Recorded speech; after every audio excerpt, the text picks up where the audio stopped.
أعوذ بالله من الشيطان الرجيم بسم الله الرحمن الرحيم الحمد لله رب العالمين الصلاة والسلام على أشرف الأنبياء والمرسلين حبيب قلوبنا وطبيب نفوسنا أبي القاسم مصطفى محمد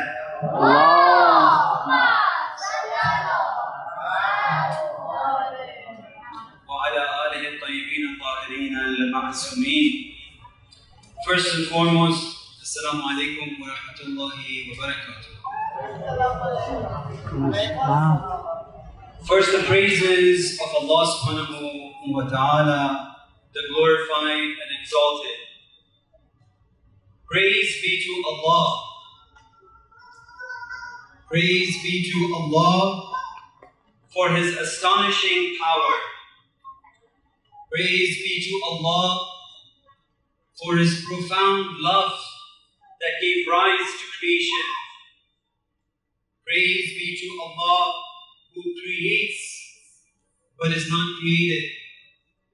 Praise be to Allah for His independence, yet all creation is dependent on Allah.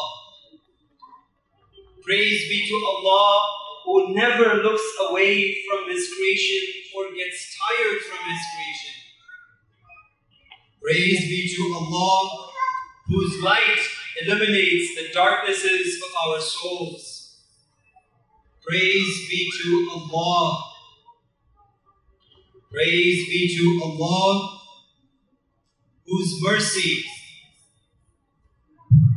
manifests itself in the creation of the Prophet and the Ahlul Bayt of the Holy Prophet. Wallahu sallallahu.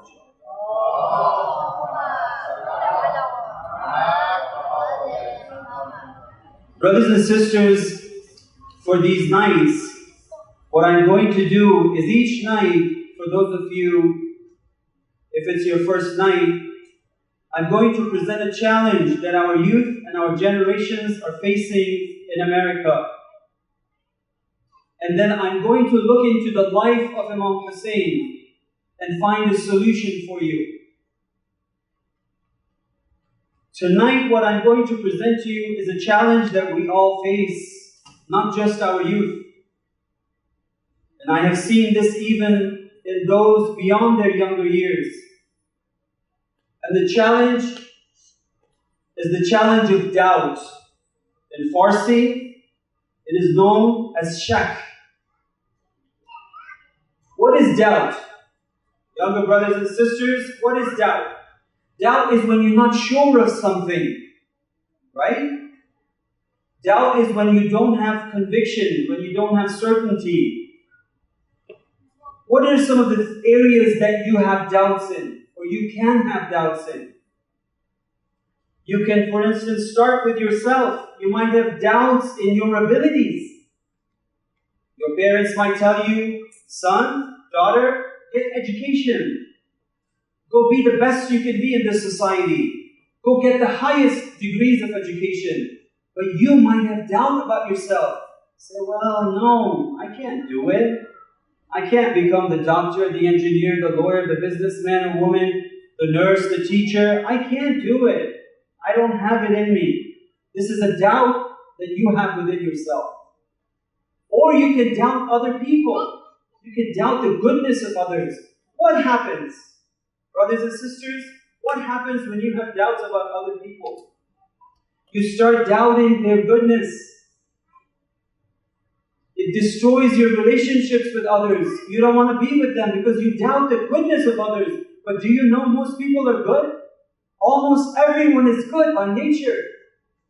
But we doubt the goodness of people, and that destroys our relationship with others. And eventually, it leads to loneliness. And then there are doubts what? There are doubts about God, about religion, about the Prophet that the messenger God sent. We don't live at the time of Rasulullah. We haven't seen the Prophet. We haven't seen the Ahlul Bayt. So we have doubts about them sometimes. We can doubt about the Quran. Is this really a revelation from Allah? Is this really the book of God? So we can have all these types of doubts.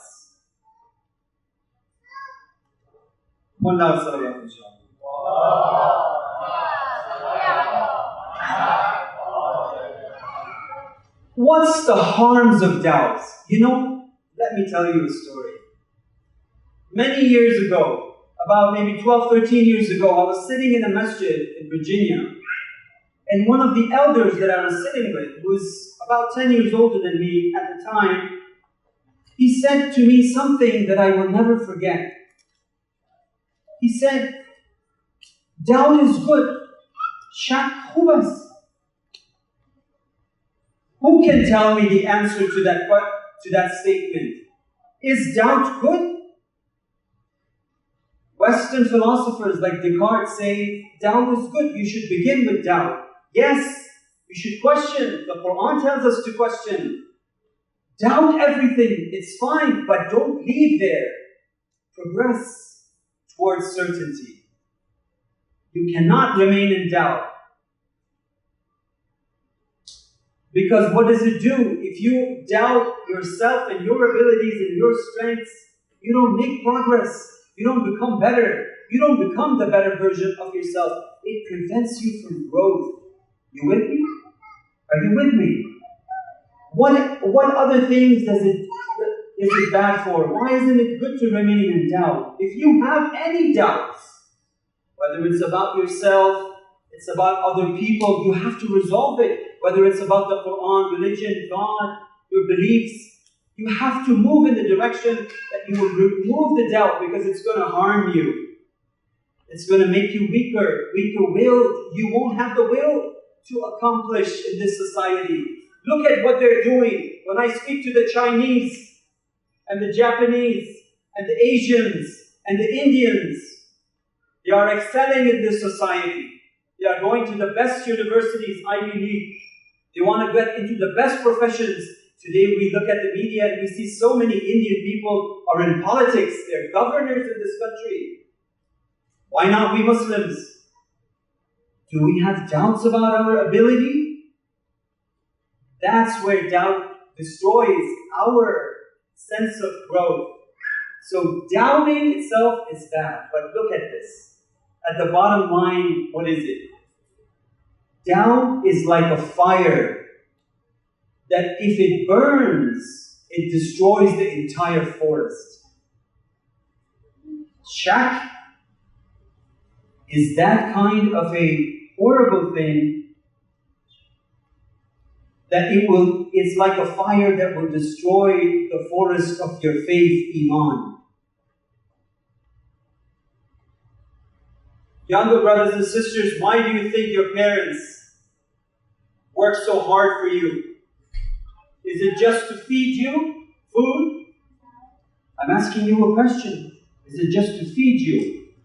Is it just to provide security for you, a nice home, comfort? It's more than that. It's because they want to instill the values that they brought from the old country to this country that has less values. Society here has, unfortunately, less values. And so, what happens? What happens? What's up?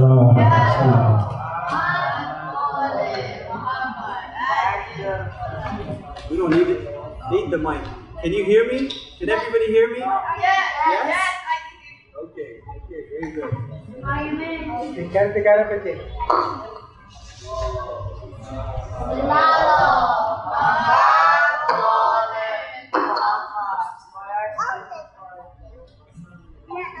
Brothers and sisters, what is the solution for doubt? Imam Hussein, when you look at his life, you are here tonight because he drew you here. Isn't it true? Imam Hussein, the Ahlul Bayt of the Prophet, drew you here today, drew me here. Last night I was sharing with you that yesterday was my first day ever in my life that I stepped in California, in San Diego. I have never been here. And Hussein draws us to these mahfils, to these gatherings. So what does he present to us as a solution? for shak, for doubt, what is the solution that you think that he presents? You know what the solution is? The solution of doubt, my brothers and sisters, we see it in the movement of Imam Hussein. We see it in his life and in his character. We see it in the character of his children, in the character of his family, in the character of his father, his mother, and his grandfather and his grandmother. And that is conviction, yaqeen.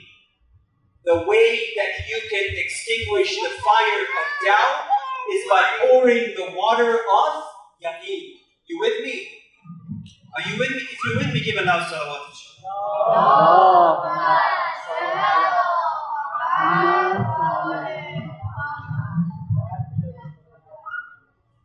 So what is yaqeen? Yaqeen is certainty, conviction, knowing for sure that something is true. Knowing that God has given you abilities that you can excel.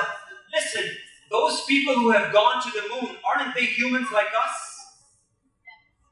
They are humans like us, those who have accomplished, and that we hear about their accomplishments in any field, medicine, nursing, psychology, religion, athletics, anything. If they have excelled, they're human like you can too. This is the power of conviction. One loud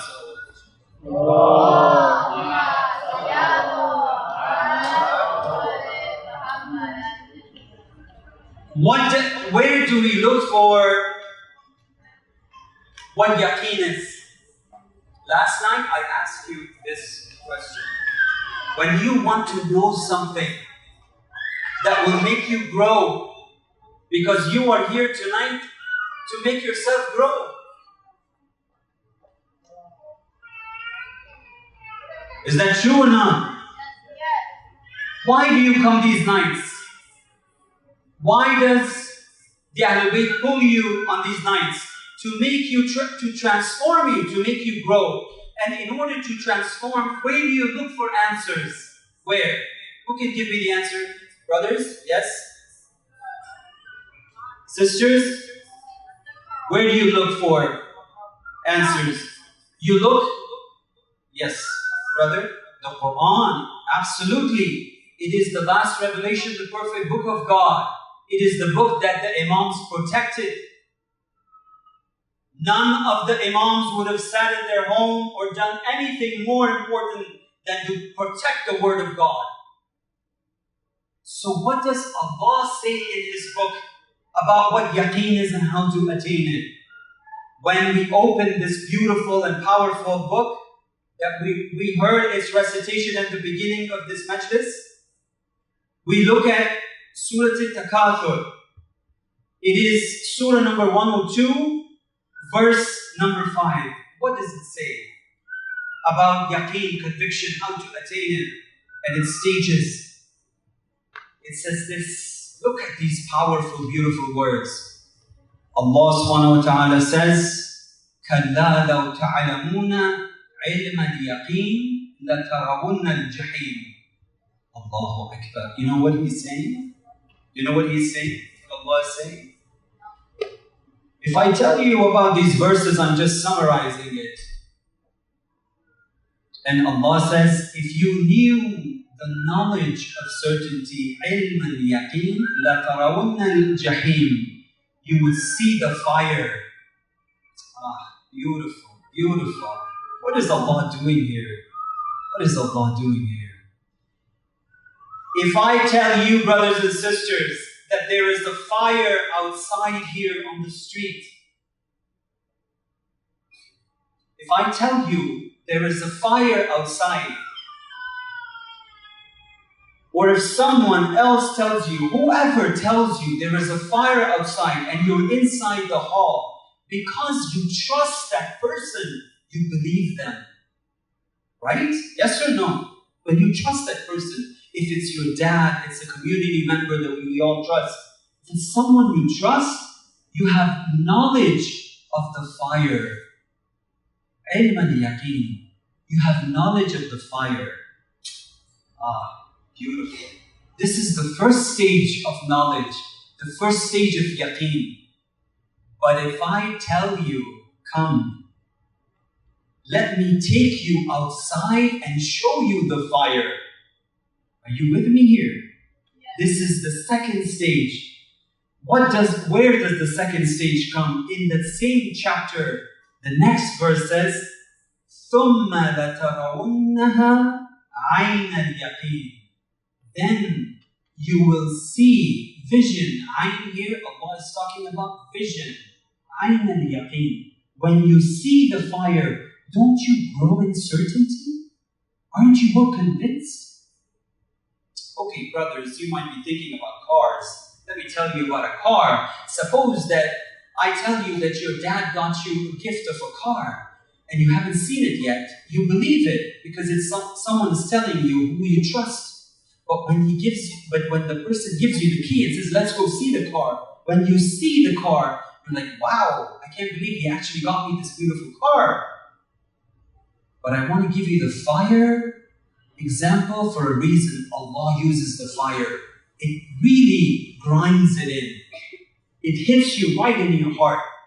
And then what does Allah say? He says it in another chapter. The Quran, you have to look for these things.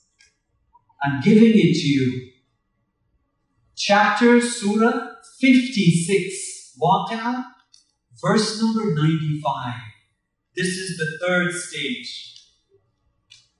What does Allah say? These are powerful words to move you, to transform you, to change you. He says, Inna hada lahuwa haqqul yaqeen. This is indeed the truth of certainty. We started with the knowledge of certainty. I know about it. I know about the Prophet. I know about the messengers.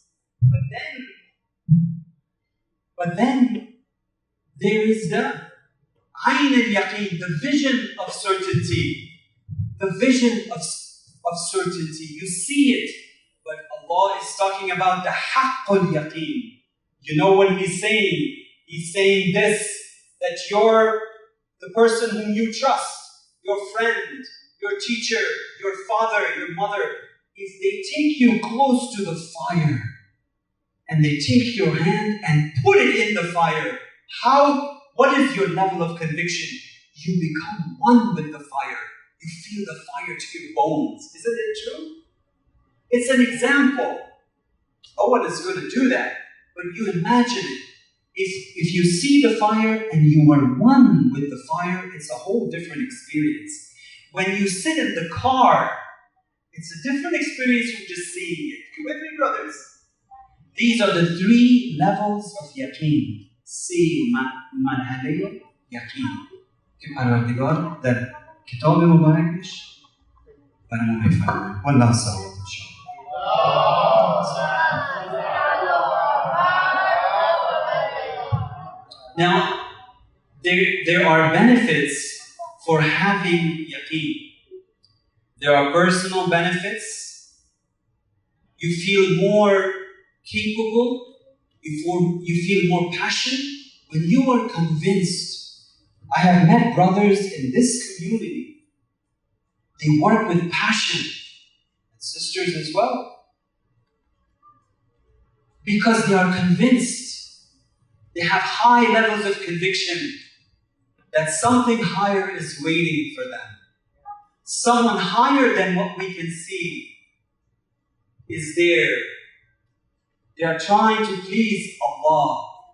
So on a personal level, the conviction helps you to increase in your desire to achieve those goals. You also have the belief that you can overcome your past. Who hasn't experienced pain in their past? Younger brothers and sisters, you're growing up in the richest country in the world with all the comforts. But your parents, they came from overseas with all the difficulties. Many of our families came from the Middle East, Middle Eastern countries. that have been subjugated to over 200 years of colonialism and imperialism and oppression and stealing of our land and resources. Look at our countries. And they survived and they brought you here. Don't forget this. But you are growing in comfort. America, the richest country in the world, how can you compare it to the Middle Eastern countries that we have come from? It's beyond comparison. You can't compare it. But you are growing here and your conviction is being tested. They are throwing doubts at you. But your parents have experienced difficult past, but yaqeen helps them. Just ask your parents what difficulties they went through. My dad tells me, can I share something personal with you, brothers and sisters? Generally, I don't like to do that, but my dad tells me in Afghanistan, when he was studying, when he was young, he used to study under the light of the street because he didn't have a table lamp.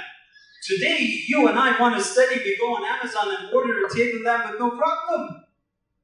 But this is the difficulties of the past. But their conviction, look at their conviction.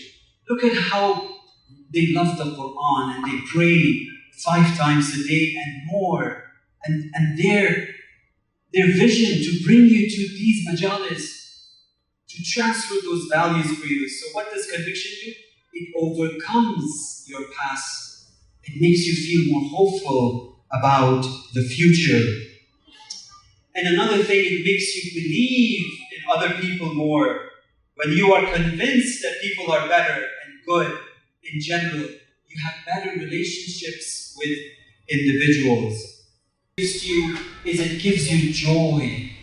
It gives you joy in your relationship with Allah. These are the spiritual benefits with the Creator. How do we know this? You ask the question, tell me, where did you get this from? You know where I got it from? I got it from the words of the last messenger, Rasulullah. Give a loud salawat in his beautiful name.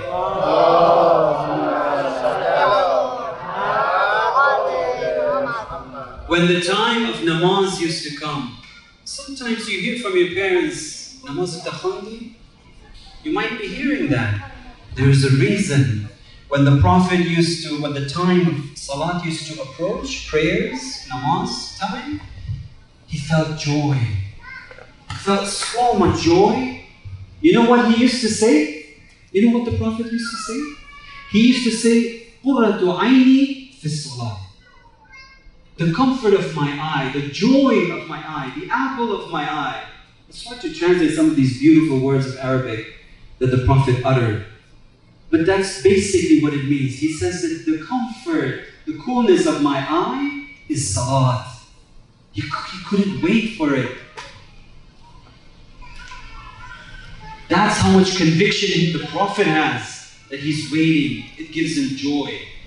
What's another thing? Have you guys heard of this amazing great man called Imam Ja'far as-Sadiq? Younger brothers and sisters? On the number of imams, which imam is he? Give me the number. Is he imam number 3, imam number 4, 5, 6, 7, 8? Yes, brother? 6. Who else? Go ahead. 7. 7, okay. Sister side, let's be fair. Sisters, younger sisters, is it number 1, 2, 3, 4, 5? We have how many imams? 12 imams. So Imam Ja'far as-Sadiq, alayhi salam, is number 6, mashallah. Almost all the sisters said 6, so they win. Imam Ja'far as-Sadiq, alayhi salam. Okay, let me ask you a harder question. Can I ask you a harder question? Okay, from the Ahl Sunnah school, right? So there's Shias and there's Sunnis. We have Imam Ja'far as-Sadiq. Who do they have? How many do they have that they call imams? It's good to know these things. They have, somebody said 4, so many said 4 sisters? So 4, yes. They have 4 imams, generally known by. Can anyone tell me their names? Abu Hanifa, yes? No, they're imams. Shafi'i, Hanbal, yes. And one more. Malik, yeah, right. So they have 4 different schools. There's 4 personalities that are famous. It's good to know because they are the majority of Muslims. But Imam Ja'far as-Sadiq is very different. How is he different? Even if we just summarily compare him, those 4 imams, our Sunni brothers and sisters tell us that they are the imams of their fiqh. What is fiqh in English? Jurisprudence, the laws, how you pray, how you fast, how you make wudu, when you travel, what happens, all these rules and regulations of how to implement your religion. But Imam Ja'far as-Sadiq is what? He is not just the Imam of fiqh, he is the Imam of beliefs, of usul, of philosophy, of all aspects of religion. This is Imam Ja'far as-Sadiq. And now we diverted a little bit, coming back to our topic, yaqeen. What are the benefits of yaqeen? We said Rasulullah said what? That he gets joy even from salat. You know what Imam Ja'far as-Sadiq, this great man, you know who he was? These 4 imams of the Ahl Sunnah school that we talked about, he is the teacher of all 4 of them. Give Allah salawat in for the love of his name. You know, I was giving a talk in a masjid in Virginia a few months ago. There was a lot of Sunni brothers and sisters sitting. They are our brothers and sisters, we love them. And I mentioned this to them. I said to them, and I'm diverting from the topic, don't lose your concentration. The topic is certainty, yaqeen, but I'm diverting to make a point here. And we want unity. Everyone wants unity because the Quran tells us to aim for unity. And I mentioned to them that Imam Ja'far as-Sadiq was the teacher of your 4 imams. Why do you follow the students and not the teacher? If you today decide that our Sunni world, and then they were sitting there, there were notables amongst them. I said, we want wahda. We want unity. So why don't we make it very simple? Instead of following the students, follow the teacher. 80%, that's 1.5 billion Muslims. If you follow the teacher, all of us will be Ja'fari. Wallah salawat.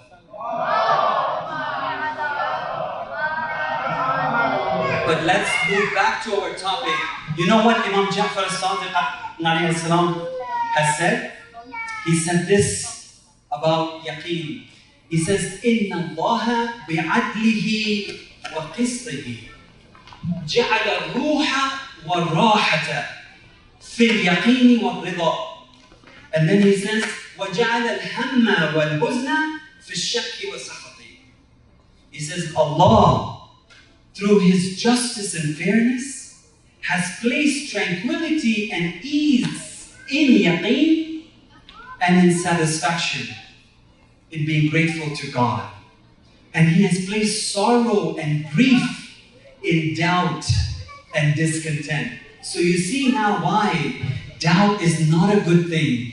Yaqeen is a good thing because Allah has placed tranquility in yaqeen.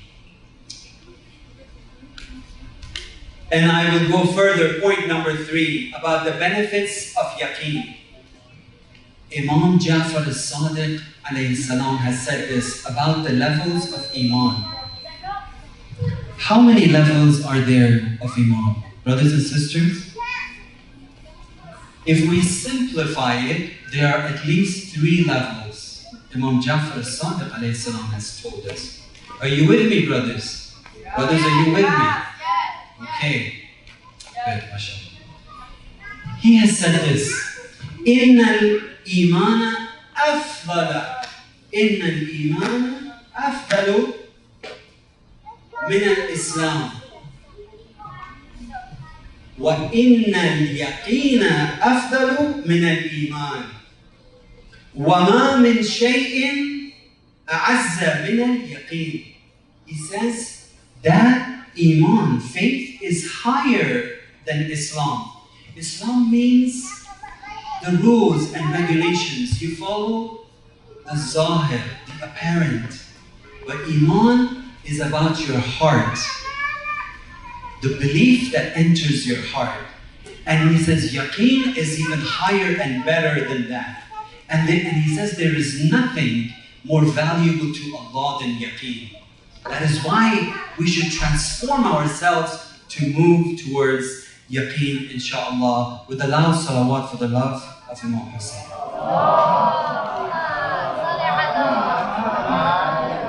Now you ask the question, now you ask me the question, because I asked you some questions. You ask, how do we attain certainty, yaqeen? How do we get there? Okay, so brother, you have explained the benefits. You have told us about the negative side of it. How do we attain yaqeen? What do we do? What do we do? Where do you find the solution to the problems? Brothers, we have asked this question already. Where do we find the solution to our problems? Where? Excellent. We find it in the Quran. Where do we look? We found it after looking and searching and reading. Younger brothers and sisters, you're already in Quran classes for this reason. So you learn how to read the Quran and to be able to investigate and research and find out what God is saying. But when you open chapter 15, Hijr, verse number 99, what does Allah say about how to attain yaqeen? Allah says this beautiful, powerful verse. He says, وَعْبُدْ رَبَّكَ حَتَّى يَأْتِيَكَ الْيَقِينَ. What's the translation? And further, what's the meaning of it? Allah is telling us, this is not man's words, this is God's words. He says, وَعْبُدْ رَبَّكَ. Generally, it means to worship. وَعْبُدْ رَبَّكَ, worship your sustainer, your Lord, until you achieve, until yaqeen is given to you. Wow. When you read what the Mufassirin tell us, there are levels of meaning. Let me start with the basic level. It means worship your Lord, worship your sustainer, until you achieve yaqeen. What is worship? Okay, now it's quiz time. What is worship? Let's start with the sisters. We have to be fair. Who wants to give us the answer of what is worship? Wa'abud, ibadah, generally translated roughly as worship. What is worship? What is ibadah to you? Sisters? You want to give us a few words that would explain it? You can say it. What is worship? Brothers?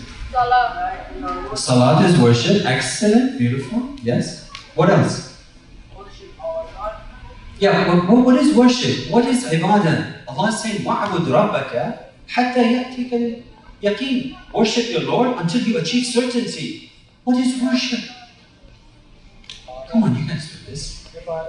Younger brothers and sisters, I'm asking you, your parents know it. I'm asking you. Okay, let me explain. In your Islamic studies, on the weekends, you're probably studying Islamic studies somewhere, right? There's what we call furu' ad-din, right? The 10 different actions, yes? Huh? I can't hear you. Okay. So when you read the Furu'i Deen, and we won't go through all of them, basically fasting, salat, charity, hajj, pilgrimage, and so on and so forth, these are all different kinds of activities that are worships. That's why we have to pray. It's the foundation. So Allah is saying, worship. But you know what the scholars tell us? The Mufassirin say, worship until you achieve yaqeen, you achieve certainty. Even in America, they say two things are for certain. What are they? Two things are for certain. Taxes and? No, money is not for sure. I mean, it may come, may not come. Death and taxes. Death is for sure. Everybody will die. No one can escape it. Not Jeff Bezos. Not Steve Jobs. No one, no rich or poor, no man or woman can escape death. Death is for sure. If you ever feel weakness of faith, brothers and sisters, think about that time. If you ever feel it. So the meaning of this verse, to worship Allah until you get death, and in death, then you see the veils are lifted. What does the father of Imam Hussein say? He says, when the veils are lifted at death, you will see more than what you see in this life. You will see everything. You will then have yaqeen. Scholars interpret this verse here. But I'm here today to tell you, you don't have to wait for death to achieve conviction. What is the other meaning of this verse? That means that you... Okay, wait. Before we go there. Basically, worship means two things. Where do we know this? When you look at Surah Al-Asr, what does Allah say? وَالْعَصْرِ إِنَّ الْإِنسَانَ لَفِي خُسْرٍ إِلَّا الَّذِينَ آمَنُوا وَعَمِلُوا الصَّالِحَاتِ. Right? If you want to learn your religion, you want to follow someone, what are the two things you look at that person? Amanu, they believe, and they perform good actions. What is belief?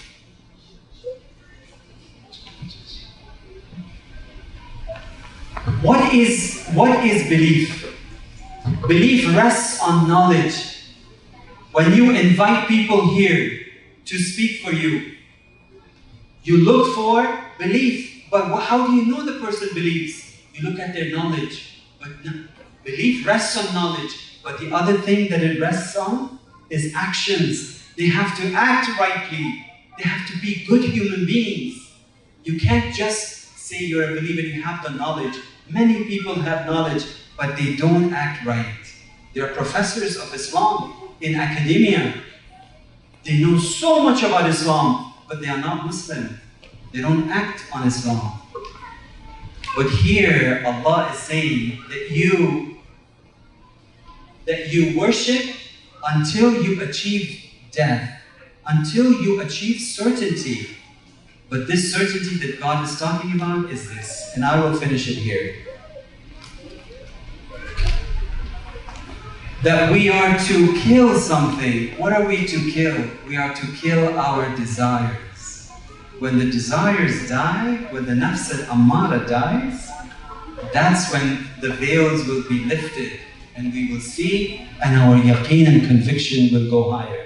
If we are steeped in desires, no matter how much we know about Islam, we will not have strong conviction. We will not do the right things. How can you lie? How can a person lie and still say they have high levels of conviction? Impossible. Impossible. So here, I want to end it with this. It is easy to say La ilaha illallah, but it is hard to live by La ilaha illallah. It is easy to pray, but it is harder to be grateful. Why don't we make our prayers a sign of our gratefulness?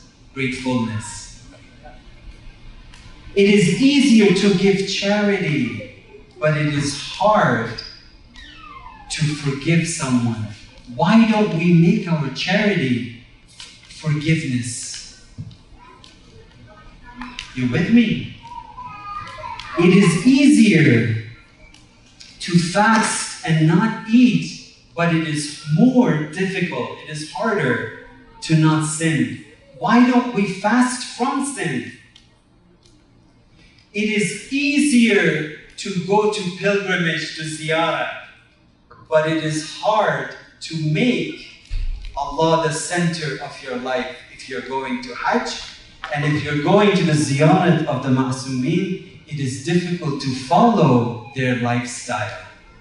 So why don't we make our pilgrimage following and making Allah the center of our lives and following the Ma'sumin? It is easier to fight others, and this is where I'll end it. It is easier to fight others, but it is very difficult to fight with your nafs. Why don't, if you want to fight, why don't you fight with your internal desires, with your vices, with the sifat al-radila? What are these vices? These vices are prejudice. These vices are discrimination that people suffer from. These vices are arrogance. These vices are stereotyping. They are greed, backbiting. They are heedlessness, hypocrisy, and love of the world. These are the things that if we fight against in our internal self and purify ourselves, that's when we will attain the level of conviction. Wallahu salam.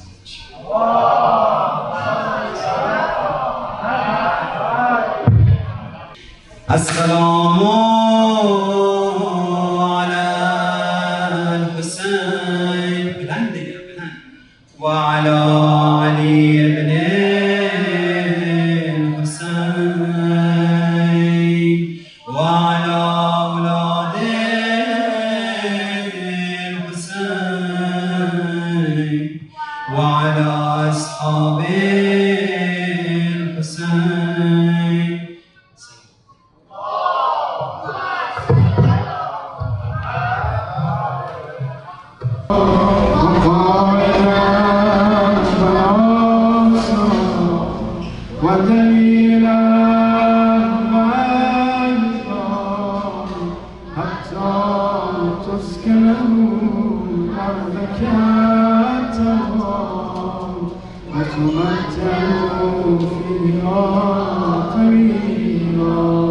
برحمتك يا أرحم الراحمين.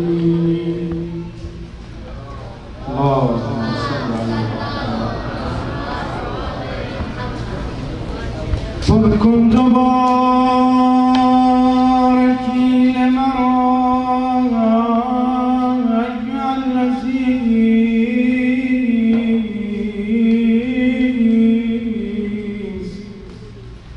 دست منو نگاه شما ایها العزیز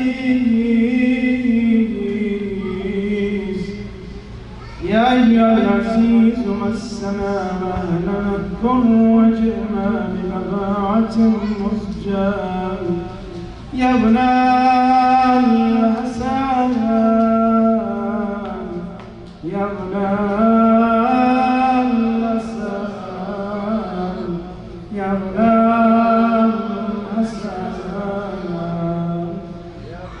از من شکستم گردان که سالهاست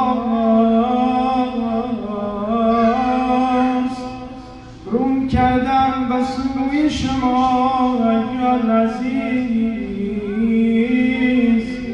آقا مولا یک عمر دارم صدایت میزنم یک عمر میگم یا ابن الحسن یادم میاد از بچگیام پدر و مادرم اسم شما را به هم یادم دادم مولا جان صاحب الزمان وادی به وادی آمدم از درت مران واکن دری به روی گدای عزیز آقا جان مولا جان میدانم خیلی دلت رو شکستم خیلی بی حرمتی کردم اما امشب آمدم بگم شرمندم امام زمان علیه السلام گناهکارم روسیم اما جز در شما در دیگری ندارم در بزنم منو از در خونت رد نکن مولا آخه من جز در خانه شما جایی ندارم برم همه بارم یبن الحسن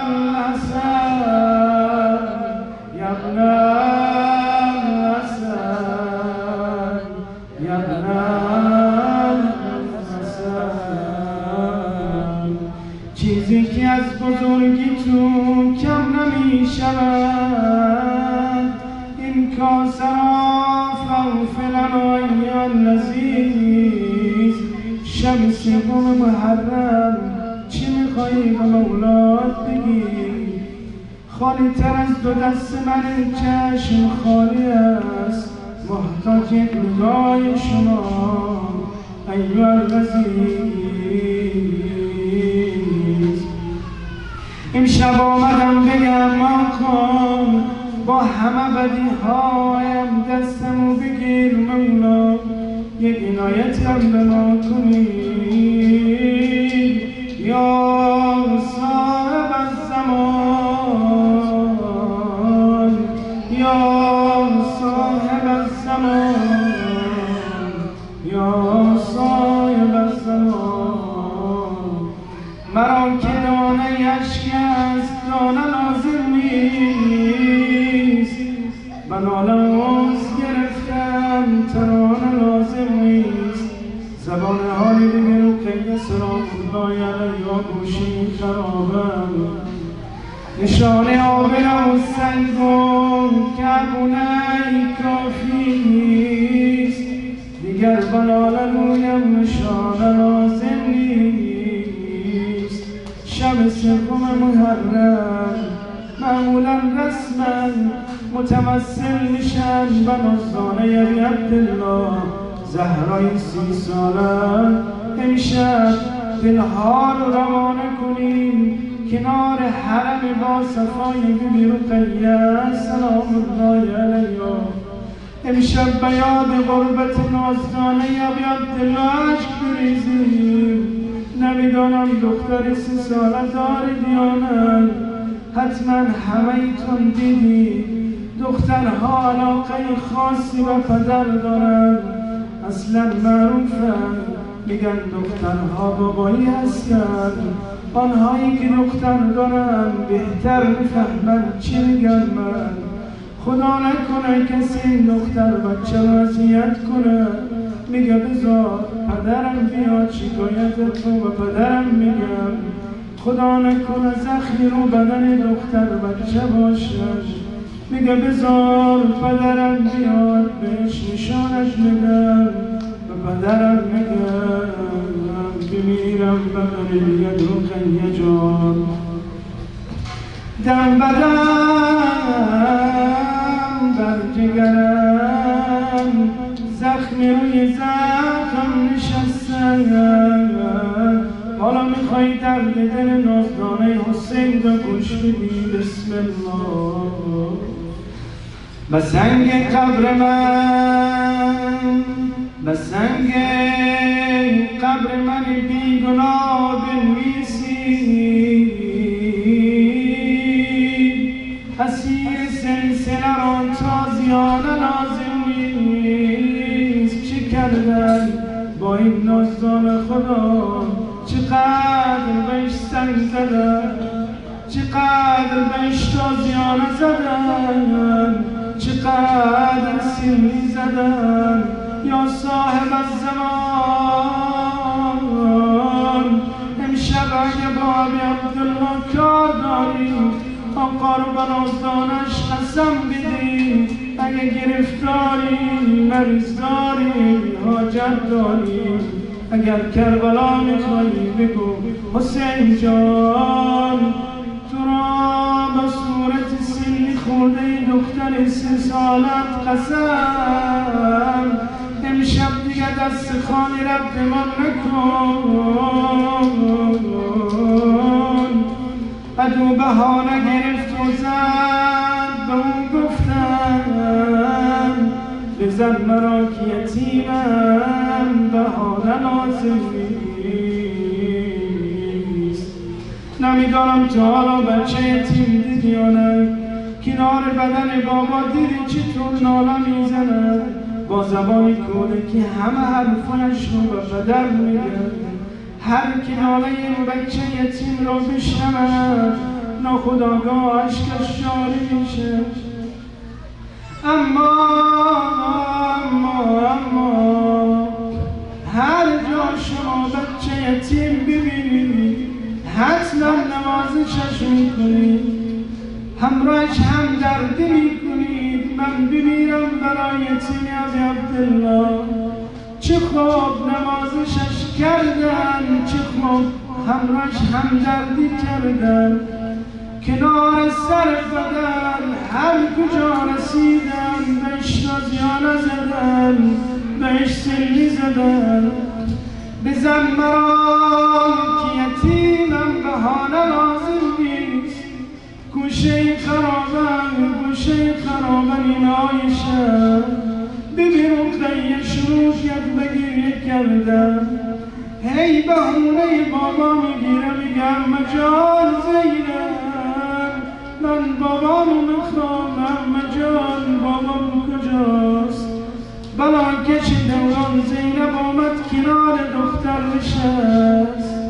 صدا زد عمه جان اینقدر بیتابی نکن عمه جان بابای سفر رفته برمیگردن اینقدر گریه نکن هر کاری کرد این دختر بچه آرام نشد اهل خراب از خواب بیدار شدن با صدای گریه خانم رقیه همه به گریان افتادن صدای ناله اهل خرابه بلند شد خبر رکاک یزید ملعون رسید خدا لعنتش کنه صدا زد چی خبر شدن گفت دختر ابی عبدالله گوشه خرامن ای بهانه بابا میگیرن نانجیب صدا زد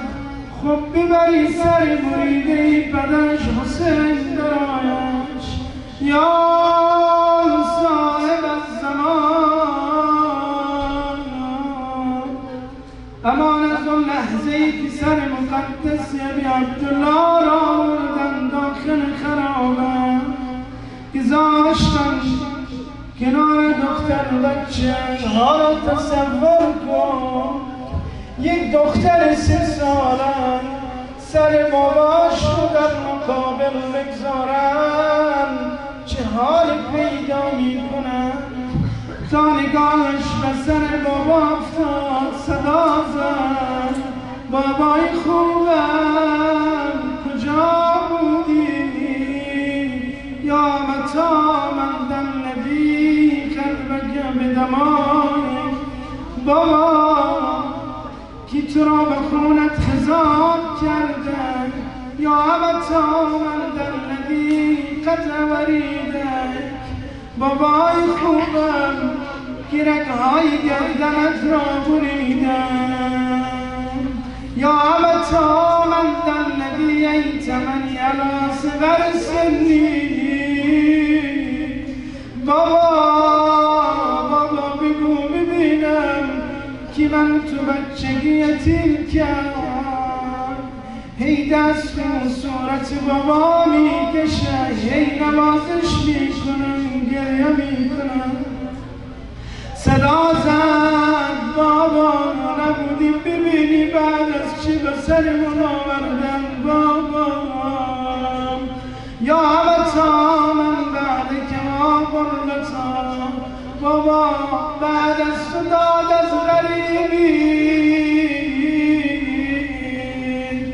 خیمه های ما آتش زدن حضرت رقیه با سر بدنن خیمه های ما آتش زدن بابا دست های ما را بستن تناب به گردنمون انداختن ما را شهر به شهر گرداندن بابا نبودی ببینی از کربلا تا شام چقدر به ما تازیانه زدن شامی ها بدن بابا بابا اممون زدن بابا هر کجا میخواستن به ما تازیانم بزنن اما جانم زینب بدن را سپر میکرد مبادا تازیانه به ما اصابت کنن بابا اصلا باورم نمیشه زجر چی بی حیاس بابا بس همون کجاست بابا صورت لیلی بابا بچه‌مون سیلی بابا ببین صورتم کبود شدن موهای سرم سفید شدن مثل مادرم زهرا قدم خمیدن بابا دیگه طاقت ندارم دیگه تنهایم نگذار منم با خودت ببر بابا من قدر کنار بدن بابا ناله زد یک دفعه دیدم دختر یک طرف افتاد سر بابا یک طرف اما جانش زینب آمد نگاه کرد دید دختر جان به جانان تسلیم کردم ناز مرا به ضربت سلی کشید خست بابا گمان مبر که نوازشگرم نبود تا زندم به جان تو مدیون زینبم جز اون کسی به فکر من اون خواهرم نبود وسیعلم الذین ظلموا ای منقلب ینقلبون خوشنودی روی دلداری با عبدالله حسین حضرت زینب سلام الله علیها و تمام مدافعین حرم حضرت شجمان صلوات کنند